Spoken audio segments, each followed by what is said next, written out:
luwedde tuliyambale ngule. Edward Ssebuufu amanyiddwa nga Eddie Mutwe ne bannaaballa 7 bakakulungula omwaka mulamba mu nkomyo nga balindirira omukisa gw'okutandika okuwozesebwa ku misango egy'abaggulwako egyekuusa ku kukola dduyiro w'ekinnamagye.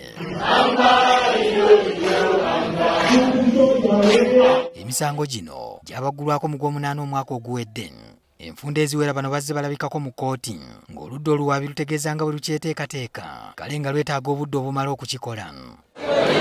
Olunaku lw'eggulo Mutwe ne banne lwe babadde balina okutandika okuwozesebwa era ng'oludda oluwaabi lwabadde lusuubirwa okwanjula omujulizi waalwo asooka kye lutaakoze. N'akulembera oludda oluwaabi musango guno Bruce Twongereire teyabaddewo mu kkooti ekyawaliriza omulamuzi Damali Agumasiimwe okugoba eyabadde amukiikiridde. Omulamuzi Agumasiimwe omusango yagwongezaayo okutuusa nga 18 omwezi ogujja era n'ategeeza nti guno gwe mukisa ogusembayo gwawadde oludda oluwaabi okuleeta omujulizi waalwo. Twatuuse mu kkooti nga tusuubira ku luno banaatuwako ekisa ne baleetako ku mujulizi wakiri omu naye yabuze. Naye kuva gwa munaana 2025 kati leero bawezezza omwaka mulamba nga bali ku remand. Naye kyatuweddeko jjo nga prosecution eze nga terina ne fayiro ya poliisi oba n'omujulizi n'omu. Omulamuzi n'atabuka n'abagamba nti at least omulundi oguddako bajje nga beetegese oba omusango agenda gugoba. Bannamateeka babawaabirwa si basanyufu n'enneeyisa y'oludda oluwaabi musango guno era nga balowooza nti wandibaawo ekikusike ekibakoza kino. Kiba kizibu nnyo okugenda ewa Attorney General ng'ova mu National Unity Platform ne bakuwa olukusa olwo nti ogende mu maaso okole by'olina okukola. Naye mujjukire nti eryo ddembe lyaffe eryatuweebwa ssemateeka waffe. Ssemateeka w'eggwanga awa buli avunaanwa eddembe okuwozesebwa mu bwenkanya era mu bwangu ddala nga bwe kisoboka.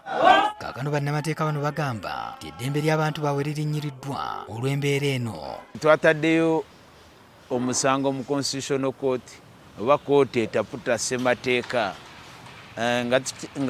nga tuwakanya ensonga zino ez'okugamba nti abantu okwegatta ne mwekuŋŋaana nga mulina kye musobola okukola nti kityoboola eddembe ly'abantu okwegatta erituweebwa ssemateeka ya Uganda. Bateekateeka kwekubira ndulu mu kkooti etaputa ssemateeka okwemulugunya kukandaaliriza omusango gw'abantu baabwe.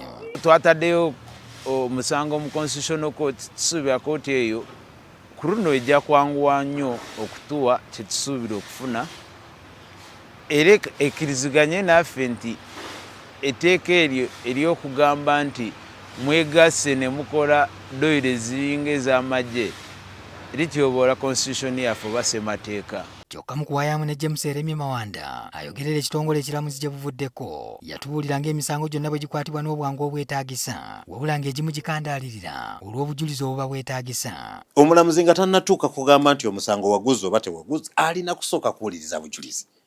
Naye obujulizi obwo buzze mu budde ki? Era obujulizi bwe buba nga buluddewo ate nga waliwo ensonga lwaki akyali ku alimanda, kinnyonnyola lwaki tanagamba nti gukusinze wenyonyoleko oba nedda. Mutwe ne banne balindiridde lunaku lwa 18 omwezi ogujja kkooti lwe balagidde okudda balabe obanga ensonga zaabwe zinaatunulwamu.